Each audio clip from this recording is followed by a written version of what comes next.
আজকের যুগে উলামায়ে কেরামের নেতৃত্ব বাদ দিয়ে সাদ সাহেবের বাহিনী, এই গুন্ডা বাহিনী আজকে শুক্রবার উলামায়ে কেরামের নেতৃত্ব বাদ দিয়ে যারা হিংসার বলবর্তী হয়ে সে কাকরাইল দখল করতে গিয়েছে, আমরা মনে করি তারাও হিংসুক, তারাও জাহান্নামী, তারাও গোমরা। কথা বলেন ঠিক কিনা?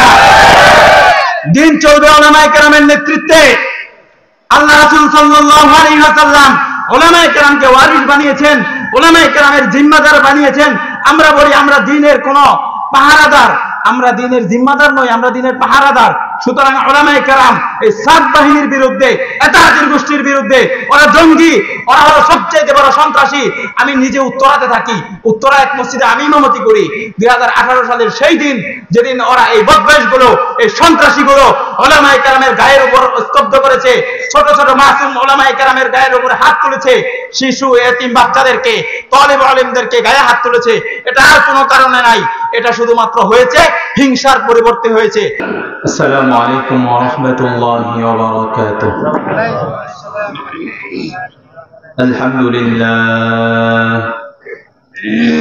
আলহামদুলিল্লাহ ওয়াহদাহু ওয়াসসালাতু ওয়াসসালামু আলা মান লা নাবিয়্যা বা'দা।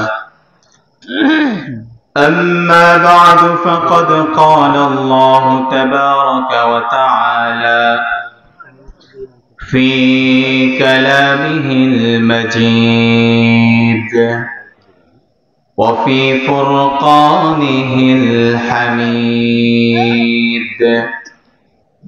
أعوذ بالله من الشيطان الرجيم. بسم الله الرحمن الرحيم. وذروا ظاهر الإثم وباطنه إن الذين يكسبون الإثم سيجزون بما كانوا يقترفون. وقال تعالى يوم لا ينفع مال ولا بنون إلا من أتى الله بقلب سليم. صدق الله العظيم. সকলে মিলে দরুদ ইব্রাহিম পড়ি। اللهم صل على محمد وعلى آل محمد كما صليت على إبراهيم وعلى آل إبراهيم إنك حميد مجيد. اللهم بارك على محمد وعلى آل محمد كما باركت على إبراهيم وعلى آل إبراهيم إنك حميد مجيد.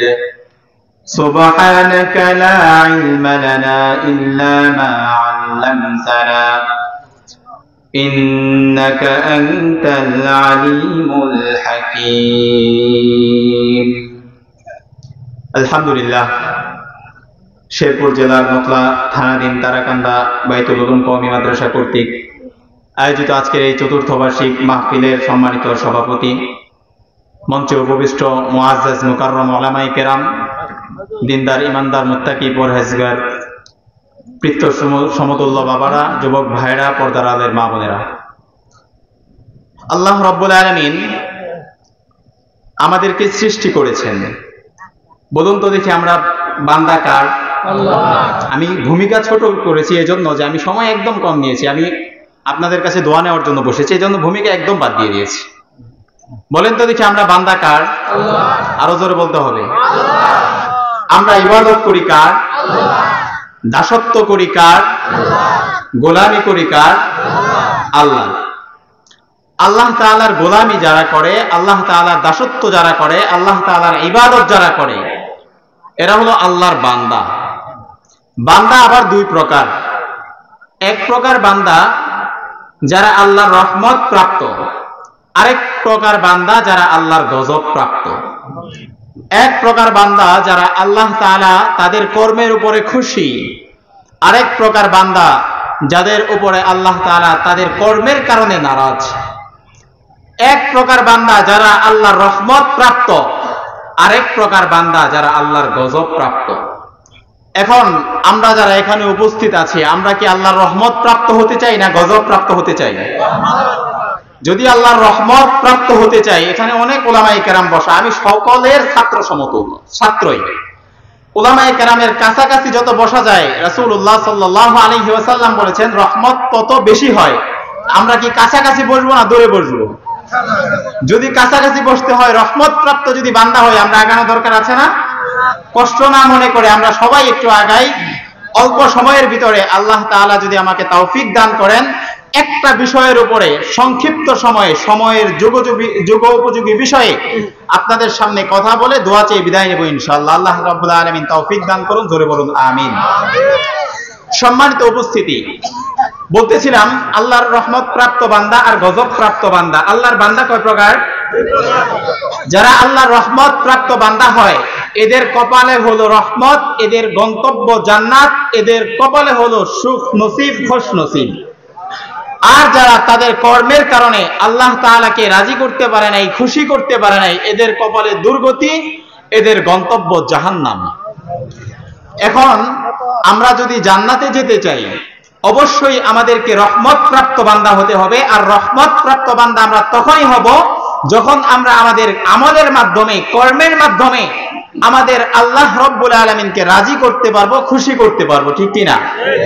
যদি আমরা আমলের কারণে, যদি আমার আমলের কারণে আমি আল্লাহকে খুশি করতে না পারি, আমার আমল যদি সুন্দর না হয়, আমার আমলটা যদি আল্লাহর কাছে গ্রহণযোগ্যতা না হয়, তাহলে কোশ্চিন কালেও আল্লাহর রহমত প্রাপ্ত বান্দা হওয়া যাবে না, পরকালে সেই আকাঙ্ক্ষিত সুসজ্জিত জান্নাতের বাসিন্দাও হওয়া যাবে না।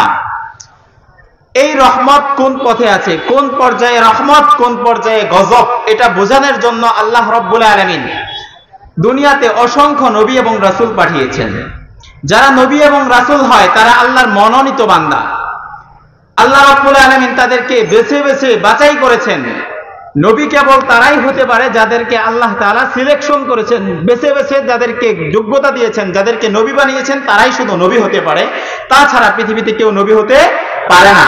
তবে ওলি হওয়া সম্ভব।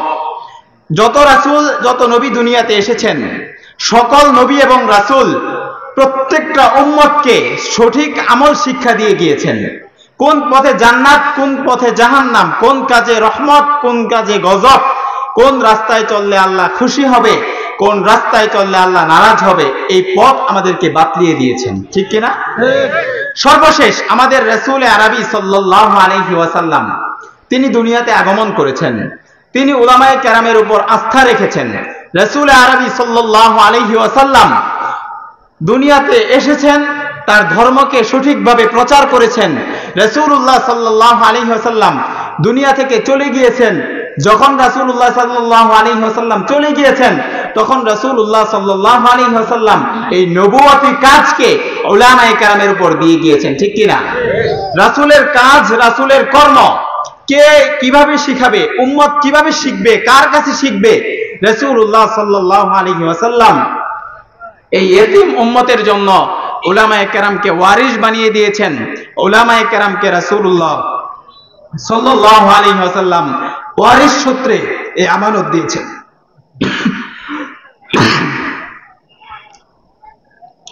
তো রাসূলুল্লাহ সাল্লাল্লাহু আলাইহি ওয়াসাল্লাম আমাদেরকে মুক্তির জন্য সঠিক ঈমানদার হওয়ার কথা বলেছেন। আমি যে আয়াতে কারিমা তিলাওয়াত করেছি, এখানে আল্লাহ রাব্বুল আলামিন মুমিনদেরকে গোপন পাপ এবং প্রকাশ্য পাপ থেকে বেঁচে থাকার কথা বলেছেন। গোপন গুনাহ মারাত্মক ভয়াবহ।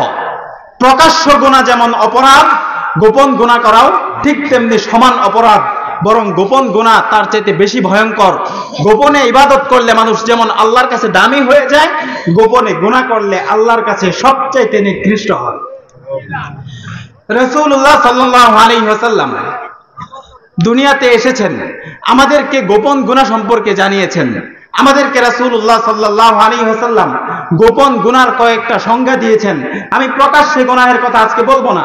প্রকাশ্যে গুনাহ যেমন নামাজ ত্যাগ করা, চুরি করা, ডাকাতি করা, এই সবগুলো হলো প্রকাশ্যে গুনাহ।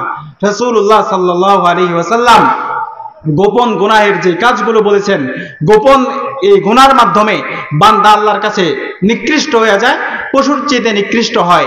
আর যদি আল্লাহ রাব্বুল আলামিনের কাছে গোপন ইবাদত বান্দা করতে পারে, ফেরেশতার চাইতে দামি হয়। আমি যে বিষয়টা আপনাদের সামনে উপস্থাপন করতে চাচ্ছি, এটা হলো হিংসা। একটা বিষয় হিংসা, এটা হলো রাসূলুল্লাহ সাল্লাল্লাহু আলাইহি ওয়াসাল্লাম অন্তরের রোগ বলেছেন। শরীরের যেমন রোগ আছে, আমরা জানি দেহের যেমন রোগ আছে, অন্তরের তেমন রোগ আছে। দেহের রোগ হলো ডায়াবেটিস, দেহের রোগ হলো ডায়রিয়া, দেহের রোগ হলো করোনা, কিন্তু অন্তরের তেমন রোগ আছে। অন্তরের রোগের নাম হলো হিংসা, অন্তরের রোগের নাম হলো বিদ্বেষ, অন্তরের রোগের নাম হলো রিয়া, অন্তরের রোগের নাম হলো সবচাইতে বড় মারাত্মক অপরাধ, সেটা উলামায়ে কেরামকে ভিতর থেকে না মেনে নেওয়া। রাসূলুল্লাহ সাল্লাল্লাহু আলাইহি ওয়াসাল্লাম উলামায়ে কেরামকে দায়িত্ব দিয়েছেন, হিংসার কথা বলেছেন। হিংসার ব্যাপারে রাসূলুল্লাহ সাল্লাল্লাহু আলাইহি ওয়াসাল্লাম ইবলিসের সঙ্গে তুলনা দিয়েছেন। রাসূলুল্লাহ সাল্লাল্লাহু আলাইহি ওয়াসাল্লাম বলেছেন, পৃথিবীতে আল্লাহ রাব্বুল আলামিন দুনিয়া সৃষ্টির আগে ইবলিস যে শয়তান নামক আমরা চিনি, এই ইবলিস ছিল আসমানে। ও এমন ইবাদত করেছে, ইবাদত করতে করতে আল্লাহর সবচাইতে বেশি প্রিয় হয়ে গিয়েছে, আল্লাহর সব কাছে সবচাইতে বেশি কাছের মানুষ হয়েছে। হওয়ার পরে আল্লাহ রাব্বুল আলামিন একটা হুকুম দিয়েছে, সেটা আমরা সবাই জানি। উনি বলছিল, আল্লাহ রাব্বুল আলামিন বলছেন, ওয়া ইয কুলনা লিল মালাইকাতি ইসজুদু লিআদামা ফাসাজাদু ইল্লা ইবলিস। এই আয়াতের ব্যাখ্যায় আল্লাহ রাব্বুল আলামিন মুমিন বান্দাদেরকে স্মরণ করিয়ে দেন, হে ইমানদার বান্দারা, তোমরা মনে রাখবে সময়ে একটা হুকুম অমান্য করা জঘন্য অপরাধ। এজন্য উলামায়ে কেরাম এই কথা বলেন, সময়ে যদি আপনি কথা না মানেন, আপনার মুক্তি হবে না, আপনি দুর্গতি হবে। ঠিক কিনা? আমি যেটা বোঝাতে চাচ্ছি, এই হিংসা এমন বড় রোগ যেটা আমাদের সমাজকে বর্তমানে গ্রাস করেছে, করোনার চাইতে বেশি মহামারী রূপ ধারণ করেছে। হিংসা প্রতিটা মানুষের হৃদয়ের মধ্যে বাসা বেঁধে নিয়েছে। করোনা এর চাইতে বড় প্রভাব আমাদের হৃদয়কে আমাদেরকে গলিয়ে দিচ্ছে। ঠিক কিনা? আসমানে আল্লাহ রাব্বুল আলামিন আদেশ দিয়েছেন, শয়তান এই আদেশটা কেন মানে নাই? আল্লাহ রাব্বুল আলামিন বলেন, লা আহতানিকান্না যুররিয়াতাহু ইল্লা কালিলা। সে এজন্য মানে নাই, সে হিংসা করেছে, আদমকে হিংসা করেছে। আদম হলো মাটির তৈরি, আমি হলাম আগুনের তৈরি। আগুনের কাজ উপরে যাওয়া, মাটির কাজ নিচে যাওয়া। আমি কেন আদমকে সিজদা করব? নিজেকে নিজে বড় প্রমাণ করেছে, নিজেকে নিজে বড় বানিয়েছে, আদমকে ছোট বানাতে চেয়েছে। এই হিংসার বশবর্তী হয়ে আল্লাহর নাফরমানি করেছে। সুতরাং বোঝা গেল এই হিংসা আসমান থেকে শুরু হয়েছে, আল্লাহর নাফরমানি শুরু হয়েছে। আসমান থেকে ইবলিস নাফরমানি করে এসেছে, দুনিয়াতেও সর্বপ্রথম এই ইবলিস হিংসার মাধ্যমে মানুষকে গোমরাহ করার জন্য চক্রান্ত করেছে। দুনিয়াতে সর্বপ্রথম নাফরমানি, আল্লাহর নাফরমানি হত্যাকাণ্ডের মাধ্যমে হয়েছে। আমরা জানি বাবা আদম আলাইহিস সালাতু ওয়াস সালামের দুইজন সন্তান হাবিল আর কাবিল, হাবিল আর কাবিল দুইজনের ঘটনা বর্ণনা করতে গিয়ে কুরআনুল কারীমের মধ্যে আল্লাহ রাব্বুল আলামিন বলেন, ক্বালা লা আকতুলান্নাক। হাবিল আর কাবিল, হাবিলকে কাবিল উদ্দেশ্য করে বলল, আমি তোমাকে হত্যা করব। কেন? এটাও হয়েছে হিংসার কারণে। কেন? সে সুন্দরী একজন, তার স্ত্রী, তখনকার নিয়ম ছিল একজনের বোনকে বিয়ে করবে, একজন যে আগে হবে পরের জনকে বিয়ে করবে। সে হিংসার পরবর্তী হয়ে এই কাজটা করেছে। সুতরাং বোঝা গেল শয়তান এটা আসমানেও করেছে, দুনিয়াতেও করছে, বর্তমানেও করতেছে। শুধু বর্তমানেই নয়, বরং একটা সময় আমাদের সামনে উপস্থিত হয়েছে। এই হিংসা রোগের মাধ্যমে আমাদের সমাজটা ধ্বংস করে দিচ্ছে, আমাদের আমলগুলো ধ্বংস করে দিচ্ছে। আজকের যুগে উলামায়ে কেরামের নেতৃত্ব বাদ দিয়ে সাদ সাহেবের বাহিনী, এই গুন্ডা বাহিনী, আজকে শুক্রবার উলামায়ে কেরামের নেতৃত্ব বাদ দিয়ে যারা হিংসার বশবর্তী হয়ে সে কাকরাইল দখল করতে গিয়েছে, আমরা মনে করি তারাও হিংসক, তারাও জাহান্নামী, তারাও গোমরা। কথা বলেন ঠিক কিনা? দিন চলবে উলামায়ে কেরামের নেতৃত্বে। আল্লাহ রাসূল সাল্লাল্লাহু আলাইহি ওয়াসাল্লাম উলামায়ে কেরামকে ওয়ারিস বানিয়েছেন, উলামায়ে কেরামের জিম্মাদার বানিয়েছেন। আমরা বলি আমরা দ্বীনের কোন পাহারাদার, আমরা দ্বীনের জিম্মাদার নই, আমরা দ্বীনের পাহারাদার। সুতরাং উলামায়ে কেরাম এই সাত বাহিনীর বিরুদ্ধে, এতাহাদির গোষ্ঠীর বিরুদ্ধে, ওরা জঙ্গি, ওরা হলো সবচেয়ে বড় সন্ত্রাসী। আমি নিজে উত্তরাতে থাকি, উত্তরা এক মসজিদে আমি ইমামতি করি। 2018 সালের সেই দিন যেদিন ওরা এই বদমাইশগুলো, এই সন্ত্রাসীগুলো উলামায়ে কেরামের গায়ের উপর স্তব্ধ করেছে, ছোট ছোট মাসুম উলামায়ে কেরামের গায়ের উপর হাত তুলেছে, শিশু এতিম বাচ্চাদেরকে, তালিব আলেমদেরকে গায়ে হাত তুলেছে, এটা আর কোনো কারণে নাই। এটা শুধুমাত্র হয়েছে হিংসার পরিবর্তে হয়েছে। কেন হিংসা? দুই কারণে হয়, আমি ব্যাখ্যা দিচ্ছি। এক নাম্বার হিংসা হয় যেটা হলো মানুষের সম্পদের কারণে। দুই নাম্বার হিংসা হয় পদের কারণে, চেয়ারের কারণে। এক নেতায় আরেক নেতারে দেখতে পারে না, কি জন্য জানেন? চেয়ারের কারণে। কথা বলেন। এক নেতার সাথে আরেক নেতার কোনো বিরোধ নাই, জায়গা জমি নিয়ে কোনো মারামারি নাই, টাকা পয়সা নিয়ে কোনো সমস্যা নাই। শুধুমাত্র এক নেতা আরেক নেতার বিরুদ্ধে ওই চাষটলে যায় বলে, এই চাষটলে যায় বলে, শুধুমাত্র চেয়ার দখল করার কারণে। সুতরাং এই সাত বাহিনী তারা এমনটাই করতে চাচ্ছে। আমরা শুধু এতটুকু বলতে চাই, হিংসুক যারা হয়, হিংসা করে কোনোদিনও কেউ সফল হয় নাই, তারা আজকে কয়েকজন মানুষ নিয়ে তারা কাকরাইলে রাস্তায় রাস্তায় ঘুরে। গত 5 তারিখে আমি নিজে ওইখানে উপস্থিত ছিলাম। আল্লামা নাজমুল হাসান কাসিমি দামাত বারকাতুহুম হুজুর একজনকে উদ্দেশ্য করে বলছেন, আমি নাম বলতে চাচ্ছি না, এই বেয়াদবের নামটাও আমরা মুখে নিতে চাই না, কারণ এই জন্য দিতে চাই না, হিংসুক, হিংসা করা শয়তানের কাজ। মুমিন কখনো হিংসুক হতে পারে না, হিংসুক কখনো মুমিন হতে পারে না। হাদিস দিচ্ছি, দলিল দিচ্ছি। রাসূলুল্লাহ সাল্লাল্লাহু আলাইহি ওয়াসাল্লাম উলামায়ে কেরামের নেতৃত্বে কিভাবে কতটা গুরুত্বপূর্ণ দিয়েছেন। রাসূলুল্লাহ সাল্লাল্লাহু আলাইহি ওয়াসাল্লাম সাহাবায়ে কেরামকে নিয়ে এভাবে বসে আছেন। এক সাহাবী রাসূলুল্লাহ সাল্লাল্লাহু আলাইহি ওয়াসাল্লাম ওনার দিকে তাকিয়ে আছেন। একজন আরেকজনের দিকে তাকাচ্ছে একটু বাঁকা নজরে, বুঝছেন তো? এটাকে বলে কুদৃষ্টি। কুদৃষ্টি দেওয়া হারাম। কুদৃষ্টিতে তাকাচ্ছে। তার চাইতে উনি হলো বড় আলেম, তার চাইতে যে তাকাচ্ছে সে হলো ছোট আলেম, যার দিকে তাকাচ্ছে সে হলো বড় আলেম। এখন সে এদিকে তাকানোর মাধ্যমে সে তাকে ইনসাল্ট করতে চাচ্ছে। রাসূলুল্লাহ সাল্লাল্লাহু আলাইহি ওয়াসাল্লাম বলছেন, হে সাহাবীরা, এই ব্যক্তি ঈমানদার নয়। কেন? আবু হুরায়রা রাদিয়াল্লাহু তাআলা আনহু থেকে বর্ণিত হাদিস, রাসূলুল্লাহ সাল্লাল্লাহু আলাইহি ওয়াসাল্লাম বলেন, লা ইয়াজতামিআনি ফি কলবি আবদিন আল ঈমান ওয়াল হাসাদ। ও আমার সাহাবীরা শোনো, একজন মুমিন বান্দার দিলে কখনো দুইটা জিনিস একত্রে বসবাস করতে পারে না, দুইটা জিনিস একসঙ্গে কখনো থাকতে পারে না। যেখানে আলো আছে সেখানে আধার থাকতে পারে না, যেখানে সূর্য আছে সেখানে চন্দ্র থাকতে পারে না, যেখানে অন্ধকার আছে সেখানে কালো থাকতে পারে না, যেখানে অন্ধকার আছে সেখানে কোনো আলো থাকতে পারে না, যেখানে হক আছে সেখানে বাতিল থাকতে পারে না। ঠিক তেমনি ভাবে একজন ইমানদার হৃদয়, যে ব্যক্তি নিজে ইমানদার বলে নিজেকে দাবি করবে, হয়তো সে ইমানদার হবে, অর্থাৎ তার হৃদয়ের মধ্যে হিংসা থাকবে না। আর যদি তার হৃদয়ের মধ্যে হিংসা থাকে তাহলে সে মুসলমান হতে পারবে না। রাসূলুল্লাহ সাল্লাল্লাহু আলাইহি ওয়াসাল্লাম বলেন, এই হাদিসের মাধ্যমে রাসূলুল্লাহ সাল্লাল্লাহু আলাইহি ওয়াসাল্লাম বলেন, হিংসা হলো নিন্দনীয় অপরাধ, হিংসা হলো ঘৃণিত অপরাধ, হিংসা হলো জঘন্যতম অপরাধ। যেই অপরাধটা আমরা অনায়াসেই করে যাচ্ছি, যেই হিংসাটা আমরা একজন আরেকজনের একটু বেশি হয়ে গেলেই করে যাচ্ছি, অথচ রাসূলুল্লাহ সাল্লাল্লাহু আলাইহি ওয়াসাল্লাম বলেন, ও আমার উম্মতেরা শোনো, হিংসা তোমাদের আমলগুলোকে এমন ভাবে ধ্বংস করে দেয় যেমন ভাবে শুকনা কাঠকে আগুন জ্বালিয়ে পুড়িয়ে ভস্ম করে দেয়, শুকনা খেরকে যেমন আগুন একেবারে বিনষ্ট করে দেয়, একেবারে জ্বালিয়ে পুড়িয়ে ছারখার করে দেয়, হিংসা মানুষের হৃদয়টাকে এমন ভাবে গ্রাস করে নেয়।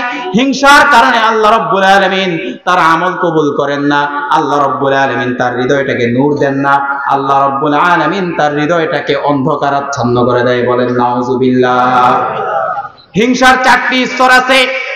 হিংসা কাকে বলে 1 মিনিটে বুঝাই। হিংসা হলো ওই জিনিসটা, ওই মনের মনে এই বাসনা করা। একজনকে আল্লাহ রাব্বুল আলামিন নিয়ামত দিয়েছেন, একজনকে আল্লাহ রাব্বুল আলামিন ধন সম্পদ দিয়েছেন, একজনকে আল্লাহ রাব্বুল আলামিন কিছু টাকা পয়সা দিয়েছেন, কাউকে আল্লাহ রাব্বুল আলামিন জমি জমা দিয়েছেন। এখন আমার দেয় নাই, আমাকে আল্লাহ রাব্বুল আলামিন বেশি জমি জমা দেয় নাই, আমাকে আল্লাহ রাব্বুল আলামিন বেশি ধন সম্পত্তির মালিক বানায় নাই। এখন আমি যদি মনে করি, আল্লাহ তুমি ওকে দিছো আমাকে দাও নাই, ওরটা তুমি ধ্বংস করে দাও, ওর সম্পদগুলোকে আমাকে দিয়ে দাও, এটা যে মনের মধ্যে নিবে এটাই হলো হিংসা। আর হিংসার 4টা স্তর রাসূল আরবি সাল্লাল্লাহু আলাইহি ওয়াসাল্লাম বলেন। হিংসার 1 নাম্বার স্তর হচ্ছে এই নিয়ত করা, এই বাসনা করা, অন্যের যে সম্পদ আছে সেটা ধ্বংস হয়ে যাক, সেটা আমার হোক বা না হোক। কথাটা বুঝছেন? হিংসার কয়টা স্তর? হিংসার কয়টা স্তর বলেন সবাই? 4টা স্তর। 1 নাম্বার স্তর হলো একজনের সম্পদ আছে, আপনি মনে মনে কল্পনা করতেছেন আল্লাহ তার সম্পদটাকে ধ্বংস করে দাও, আল্লাহ তার চেয়ারটাকে সরাইয়া দাও, আল্লাহ তার সম্পদগুলোকে একেবারে জ্বালিয়ে পড়িয়ে ভস্ম করে দাও, আমার হোক বা না হোক, তোরটা ধ্বংস হয়ে গেছে। চার দোকানে বয়ে বয়ে কয় কি, আমার হোক না হোক, আমার যা আছে ওই বইব, তোরটা ধ্বংস হোক, ঠিক না? এটা হলো 1 নম্বর হিংসার স্তর। 2 নম্বর হিংসার স্তর হচ্ছে ওর যা সম্পদ আছে সেটা ধ্বংস হয়ে আমার কাছে চলে আসুক। এটা কেমনে? একজনে আপনি গাছ লাগাইছেন সীমানার কোনায়, ফল সব আয়া পড়তেছে আপনার কাছে, ওই বেড়া তাকায় দেখা দেখে গাছ লাগাইলাম আমি, ফল খাও তুমি। ঠিক তেমনি ভাবে আজকের জমানা এটাই হচ্ছে। ওলামায়ে কেরাম তাবলীগ করে গেছেন, হযরত ইলিয়াস রহমাতুল্লাহ আলাইহি তাবলীগ করেছেন, ইলিয়াস রহমাতুল্লাহ আলাইহি তাবলীগ করেছেন, এনামুল হাসান রহমাতুল্লাহ আলাইহি তাবলীগ করেছেন, সকল ওলামায়ে কেরাম তাবলীগ করেছেন। দ্বীনটাকে মজবুত করার জন্য সাধারণ মানুষগুলোকে উলামায়ে কেরাম নেতৃত্ব দিয়েছেন। উলামায়ে কেরামের বয়ানের কারণে, উলামায়ে কেরামের মেহনতের কারণে সাধারণ মানুষ তাবলীগওয়ালা হয়েছে, ঈমানওয়ালা হয়েছে, আমলওয়ালা হয়েছে। সুতরাং গাছ লাগাইছে আলেম, খায়লো তারা, বুঝেন না? গাছ লাগাইছে কে? উলামায়ে কেরাম, খায় কারা?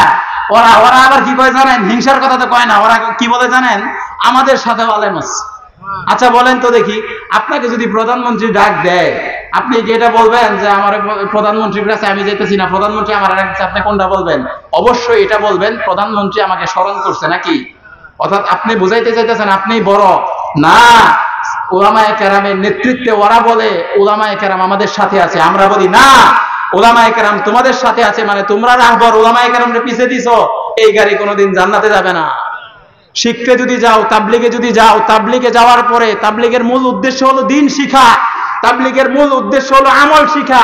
আপনি 10 জন মিলে যদি তাবলীগে যান, একজনও আলেম না, আপনি কি শিখবেন? আমার বোঝান তো দেখি, কার কাছ থেকে কি শিখবেন? হুজুর, কোনো শিখার কোনো মাধ্যম নাই। ওলামায়ে কেরাম একজন আলেম নিয়ে আপনি 10 জনের জন্য যান, আল্লাহর কসম করে বলি, আমি অধম 3 দিনের জন্য কয়েকবার গিয়েছি। আমাদের এলাকাতের মধ্যেও যারা উত্তরাতে ছিল তাদেরকে আমি অনেকজনকে সূরা শিখিয়ে দিয়েছি। অর্থাৎ আমি সংক্ষেপে বুঝাতে চাচ্ছি, 2 নম্বর হিংসার স্তর হলো এটা, গাছ লাগাইলাম, গাছ লাগাইলে অন্যজনে ফল খাই আমি, এই হিংসা করা যাবে না। 3 নম্বর হিংসার স্তর হলো আল্লাহ রাব্বুল আলামিন কাউকে সম্পদ দিয়েছেন, কাউকে মাল দিয়েছেন, এখন সে এটা বাসনা করতেছে, এখন সে এটা কামনা করতেছে, আয় আল্লাহ ওর সম্পদটা আমারে দাও, যদি আমারে না দাও তাহলে ওরটাও ধ্বংস করে দাও। এটা হলো 3 নম্বর স্তর। 4 নম্বর স্তর হাসাদে মাজাজ। হাসাদে মাজাজ যেটা আরবিতে বলে রূপক অর্থে হিংসা, অর্থাৎ সুন্দর বাংলা হলো ঈর্ষা, এটা জায়েজ আছে। তাহলে আমরা বুঝলাম হিংসার কয়টা স্তর? কথা বলেন, কয়টা স্তর? 3টা স্তর হারাম, 1টা স্তর জায়েজ। প্রথম 3টা হারাম, এই বাসনা করা অন্যের সম্পদ নষ্ট হয়ে যাক, আমার হোক বা না হোক, এটা হারাম। 2 নম্বর এটাও হারাম, অন্যের সম্পদ নষ্ট হোক, সেটা যদি আমি পাই, সেটা আমার কাছে চলে আসুক, এটাও হারাম। 3 নম্বর আল্লাহ রাব্বুল আলামিন অন্যকে সম্পদ দিয়েছে, সেটা যদি আমাকে না দেয় তাহলে ধ্বংস করে দাও, এটাও হারাম। 4 নম্বর হাসাদে মাজাজ, অর্থাৎ রূপক অর্থে হিংসা, এটা জায়েজ আছে। এটাকে সুন্দর ভাষায় বলে, আরবিতে বলে হাসাদে মাজাজ, যেটা রূপক অর্থে ঈর্ষা করা, ঈর্ষা করা জায়েজ আছে। দলিল রাসূলুল্লাহ সাল্লাল্লাহু আলাইহি ওয়াসাল্লাম বলেন, 2 ব্যক্তির সাথে ঈর্ষা করা জায়েজ আছে। লা হাসাদা ইল্লা ফিল ইসনাইন, হিংসা করা যাবে না, ঈর্ষা করা যাবে না, তবে 2 ব্যক্তির সঙ্গে ঈর্ষা করা যাবে। আল্লাহ রাসূল সাল্লাল্লাহু আলাইহি ওয়াসাল্লাম বলেন, রাজুলুন আতাহুল্লাহুল কুরআন ফাহুয়া ইয়াকুমু বিহি আনাল লাইলি ওয়ান নাহার। 1 নম্বর ব্যক্তি হলো ওই ব্যক্তি যাকে আল্লাহ রাব্বুল আলামিন দ্বীনের জ্ঞান দান করেছেন, যাকে আল্লাহ রাব্বুল আলামিন কোরআন শিখার তৌফিক দিয়েছেন, যাকে আল্লাহ রাব্বুল আলামিন ইলম দিয়েছেন, আল্লাহ রাব্বুল আলামিন তাকে ইলম দিয়েছেন। আপনি এই কথা মনে মনে বাসনা করতেছেন, আয় আল্লাহ তুমি অমুককে অনেক ইলম দিয়েছো, আয় আল্লাহ তুমি অনেক উলামায়ে কেরামকে তুমি আলেম বানিয়েছো, আয় আল্লাহ তুমি আমার ভাতিজাটাকে পর্যন্ত হাফেজ বানিয়েছো, আয় আল্লাহ আমার বয়স তো অনেক হয়ে গেছে, আমি তো এখনো কোরআন শিখতে পারি নাই, আমার ভাতিজার মতো যদি আমি কোরআন শিখতে পারতাম, আমি দিন রাত এই কোরআনটাকে তেলাওয়াত করতাম। আল্লাহ রাসূল সাল্লাল্লাহু আলাইহি ওয়াসাল্লাম বলেন এটা জায়েজ আছে। অর্থাৎ আপনি যদি একজন মানুষ কোরআন তেলাওয়াত করে, একজন আলেমকে এই হিসাবে ঈর্ষা করেন, আল্লাহ রাব্বুল আলামিন অমুক আলেম এত বছর হয়ে গেছে এরপরেও সে ইবাদত ছাড়ে না, তার মতো যদি আমিও ইবাদত করতে পারতাম, তার মতো যদি আমিও আমল করতে পারতাম, এই হিংসাটা জায়েজ। এটা হলো 1 নম্বর পদ্ধতি। 2 নম্বর পদ্ধতি রাসূলুল্লাহ সাল্লাল্লাহু আলাইহি ওয়াসাল্লাম বলেন, রাজুলুন আতাহুল্লাহুল মাল ফাহুয়া ইউনফিকুহু বিহি আনা আল-লাইলি ওয়ান-নাহার। রাসূল আরবি সাল্লাল্লাহু আলাইহি ওয়াসাল্লাম বলেন, দুই নাম্বার হলো ওই ব্যক্তি যাকে আল্লাহ রাব্বুল আলামিন ধন সম্পদ দিয়েছেন, মাল দিয়েছেন। আল্লাহ রাব্বুল আলামিন ওই ব্যক্তিকে ধন সম্পদ দিয়েছেন, সে অনেক ধনী, কিন্তু আল্লাহ রাব্বুল আলামিনের পথে সে সর্বদাই খরচ করে, সকাল সন্ধ্যা আল্লাহর পথে খরচ করে, কোনো হারাম কাজে নিজের সম্পদকে ব্যয় করে না, কোনো অন্যায় কাজে নিজের সম্পদকে ব্যয় করে না, কোনো অন্যায় কাজে নিজের সম্পদকে সে ঢেলে দেয় না, বরং আল্লাহ রাব্বুল আলামিনের রাস্তায় সে খরচ করে, আল্লাহ রাব্বুল আলামিনের রাস্তায় সে সব সময় ব্যয় করে। এমনটা যদি হয়, আপনি চিন্তা করলেন, আয় আল্লাহ, অমুককে আপনি সম্পদ দিয়েছেন, এই সম্পদের দ্বারা সে ইবাদত করতেছে, সম্পদের দ্বারা সে হজ করতেছে, সম্পদের দ্বারা আপনার কোরআনের খাদেমদেরকে হেফাজত করতেছে, এই সম্পদ পাওয়ার পরে ওই বান্দা মসজিদ করতেছে, মাদ্রাসা করতেছে, উলামায়ে কেরামের খেদমত করতেছে। আয় আল্লাহ, আপনি যদি আমাকেও এমন সম্পদ দিতেন, তাহলে আমিও ওই ব্যক্তির মতো সর্বদা সব সময় আপনার রাস্তায় খরচ করতাম। রাসূল আরবি সাল্লাল্লাহু আলাইহি ওয়াসাল্লাম বলেন, এই ঈর্ষাটা জায়েজ আছে। অর্থাৎ প্রথম নাম্বার হলো কোরআনের সাথে ঈর্ষা জায়েজ, দুই নাম্বার হলো যেই সম্পদ আল্লাহর রাস্তায় খরচ হয় ওই ঈর্ষাটা জায়েজ আছে। কথা বলেন ঠিক কিনা? এরপরে রাসূল আরবি সাল্লাল্লাহু আলাইহি ওয়াসাল্লাম বলেন, এই হিংসা শুধু আমাদের জামানায় ছিল তা নয়, হিংসা অতীত উম্মতেও ছিল। অতীত উম্মতকে আল্লাহ রাব্বুল আলামিন এই হিংসার কারণে ধ্বংস করে দিয়েছেন। রাসূল আরবি সাল্লাল্লাহু আলাইহি ওয়াসাল্লাম বলেন, দাব্বা ইলাইকুম দাউল উমাম। ও আমার সাহাবীরা শোনো, এমন একটা সময় আসবে যখন হিংসা প্রতিটা মানুষকে গ্রাস করে নেবে। হিংসার কারণে সমাজটা শান্তির সমাজ দুঃখে পরিণত হবে। এই হিংসার কারণে মানুষগুলোকে একটা সময় সুম্মাতা হাসাদুনা, এই হিংসা মানুষকে গ্রাস করে নেবে। হিংসার পরবর্তী হয়ে বান্দার আমলগুলো নষ্ট হয়ে যাবে। বান্দা যখন আমলগুলো নষ্ট হয়ে যাবে, আল্লাহর দরবারে সে হিংসুক হয়ে দাঁড়াবে। বলেন নাউজুবিল্লাহ। যার হৃদয়ের মধ্যে হিংসা আছে, যার হৃদয়ের মধ্যে হিংসা আছে, সেই ব্যক্তির হৃদয় কখনো সুস্থ হৃদয় হতে পারে না। আর আল্লাহ রাব্বুল আলামিন বলেন, যার হৃদয়ের মধ্যে হিংসা আছে সে কখনো পরিপূর্ণ মুমিন হতে পারে না। কিয়ামতের ময়দানে কারো সম্পদ, কারো মাল, কারো টাকা পয়সা, কারো কোনো কিছুই আল্লাহর কাছে গ্রহণযোগ্য হবে না। আল্লাহ রাব্বুল আলামিন বলেন, ইয়াউমা লা ইয়ানফাউ মালুন ওয়ালা বানুন ইল্লা মান আতাল্লাহা বিকলবিন সালিম। আল্লাহ রাব্বুল আলামিন বলেন, এই হিংসার কারণে তুমি যদি তোমার হৃদয়টাকে অসুস্থ বানিয়ে ফেলো, মনে রাখবে কিয়ামতের দিন তোমার সম্পদ কোনো কাজে আসবে না, তোমার মাল কোনো কাজে আসবে না, তোমার সন্তান কোনো কাজে আসবে না। আল্লাহ রাব্বুল আলামিনের কাছে একটা সুস্থ হৃদয়ের দাম বেশি। যার হৃদয়টা সুস্থ, আল্লাহ রাব্বুল আলামিন বলেন সেই সুস্থ হৃদয়টা আল্লাহর কাছে দাম হয়ে যাবে। রাসূল আরবি সাল্লাল্লাহু আলাইহি ওয়াসাল্লাম এই আয়াতের ব্যাখ্যায় একটা হাদিস বলেছেন। হাদিসটা বলে আমি শেষ করে দিচ্ছি। রাসূল আরবি সাল্লাল্লাহু আলাইহি ওয়াসাল্লাম বলেন, ও আমার সাহাবীরা শোনো, কিছু কিছু মানুষ কিয়ামতের ময়দানে অনেক ইবাদত নিয়ে দাঁড়াবে, কিন্তু দেখা যাবে ওই বান্দার ইবাদত সবগুলো ছাই হয়ে গিয়েছে, ওই ব্যক্তি জাহান্নামে যাচ্ছে। বান্দারা ডাক দিয়ে বলল, সাহাবায়ে কেরাম বলল, ইয়া রাসূলুল্লাহ, এত আমল কিভাবে নষ্ট হয়ে যাবে মুহূর্তের মধ্যে? রাসূল আরবি সাল্লাল্লাহু আলাইহি ওয়াসাল্লাম বলেন, ইয়াকুম ওয়াল হাসাদ ফাইন্নাল হাসাদা কামা তাকুলুল হাসানাত কামা তাকুলুন নারুল হাতাব। রাসূল আরবি সাল্লাল্লাহু আলাইহি ওয়াসাল্লাম বলেন, ওই ব্যক্তির হৃদয়ের মধ্যে হিংসা ছিল। হিংসা করার কারণে, অন্যের প্রতি কুদৃষ্টি দেওয়ার কারণে, এই হিংসার কারণে তার আমল যত ছিল সবগুলো বরবাদ হয়ে গিয়েছে। হিংসার কারণে তার আমলগুলো নষ্ট হয়ে গিয়েছে। অন্য হাদিসের মধ্যে রাসূল আরবি সাল্লাল্লাহু আলাইহি ওয়াসাল্লাম বলেন, এই হিংসা লা আকুলু তাহলিকুশ শারা ওয়ালাকিন তাহলিকুদ্দিন। রাসূল আরবি সাল্লাল্লাহু আলাইহি ওয়াসাল্লাম বলেন, এই হিংসা হিংসুকের সবকিছুকে নষ্ট করে দেয়। সাহাবেরা জিজ্ঞেস করলো, ইয়া রাসূলুল্লাহ, কি নষ্ট করে দেয়, কি মুন্ডন করে দেয়? আমরা তো মনে করেছি মাথার চুলকে মুন্ডন করে দেয়। রাসূল আরবি সাল্লাল্লাহু আলাইহি ওয়াসাল্লাম বলেন, লা আকুলু তাহলিকুশ শারা। ও আমার সাহাবীরা, আমি একথা বলছি না। আমার সাহাবীরা শোনো, এই হিংসা মানুষের চুলগুলোকে মুন্ডন করে দেয়, আমি একথা বলছি না। বরং আমি নবীজি বললাম, ওয়ালাকিন তাহলিকুদ্দিন, হিংসুকের হিংসা হিংসুকের আমলকে নষ্ট করে দেয়। বলেন নাউজুবিল্লাহ। সম্মানিত উপস্থিতি, এজন্য এই হিংসা থেকে বাঁচার আমাদের দরকার আছে না? হিংসা করে জান্নাতে যাওয়া যাবে? বলেন, হিংসা করে যে ব্যক্তি হিংসা করে তার হৃদয়টা কি সুস্থ না অসুস্থ? এখন আমরা রোগ হলে ডাক্তারের কাছে যাই, তাই না? আমাদের যদি অন্তরের মধ্যে হিংসা থাকে, এই হিংসা থেকে বাঁচবো কিভাবে? রাসূলুল্লাহ সাল্লাল্লাহু আলাইহি ওয়াসাল্লাম 1 নম্বর বলেছেন, তোমরা বেশি বেশি সূরা ফালাক পড়ো। তোমরা বেশি বেশি কি পড়ো? সূরা ফালাক পড়ো। ফালাকের মধ্যে একটা আয়াত আছে, ওমিন শাররি হাসিদিন ইযা হাসাদ। আয় আল্লাহ, আমি আপনার কাছে হিংসুকের হিংসা থেকে পানাহ চাই যখন সে হিংসা করে। কাফেররাও নবীজিকে হিংসা করেছে। আল্লাহ রাব্বুল আলামিন বলেন, রাসূলুল্লাহ সাল্লাল্লাহু আলাইহি ওয়াসাল্লাম যখন ইবাদত করতেন, কোরআন তেলাওয়াত করতেন, ওয়া ইয়াকাদুল্লাযিনা কাফারু লা ইউযলিকুনাকা বিআবসারিহিম লাম্মা সামি'উ যিকরা ওয়া ইয়াকুলুন ইন্নাহু লামাজনুন। কাফেররা, এই হিংসুকেরা রাসূলের ইবাদত দেখে গিলে ফেলতে চেয়েছিল রাসূলকে। আল্লাহ রাব্বুল আলামিন বলছেন, হে আমার রাসূল, ওরা হলো পাগল, আপনি পাগল না, বরং আপনি বেশি বেশি সূরা ফালাক পড়েন। 2 নাম্বার আরেকটা পদ্ধতি হলো, আমরা সবাই সূরা ফালাক পারি না? করব তো ইনশাআল্লাহ। 2 নাম্বার ঝাড়ফুঁক করা। রাসূল আরবি সাল্লাল্লাহু আলাইহি ওয়াসাল্লাম ঝাড়ফুঁক করেছেন। যেমন রাসূল আরবি সাল্লাল্লাহু আলাইহি ওয়াসাল্লাম, একটা হাদিস আছে, ফাতাইতান নাবিয়্যা জিবরাইল আলাইহিস সালাম নবীজির কাছে আসলেন, মুহাম্মদ ইশতাকাইতা, হে রাসূল আপনি কি অসুস্থ? রাসূল বললেন, নাম, হ্যাঁ আমি অসুস্থ।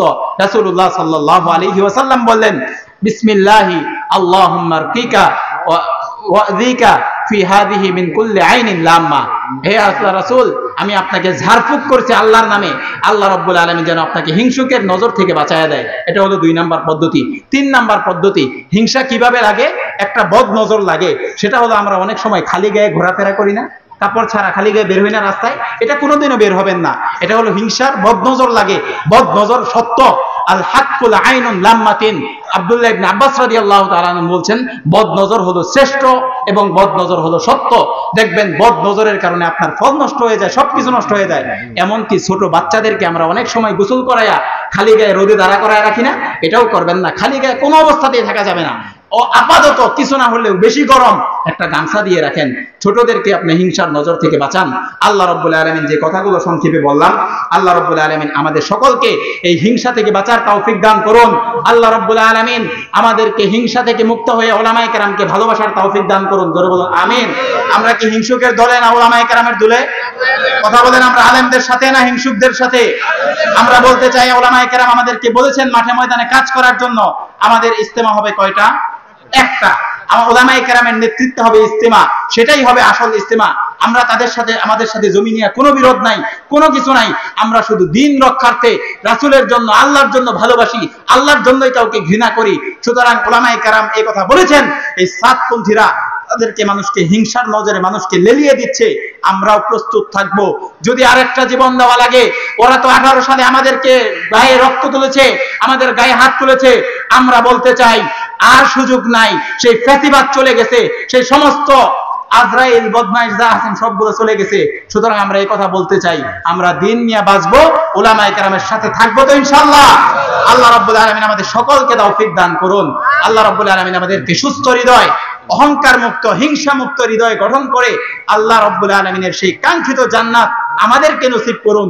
দুনিয়া আখিরাতের সমস্ত সফলতা, কামিয়াবি, মুক্তি দান করুন। জোরে বলুন আমিন। ওয়া আখিরু দাওয়ানা আলহামদুলিল্লাহি রাব্বিল আলামিন। আসসালামু আলাইকুম।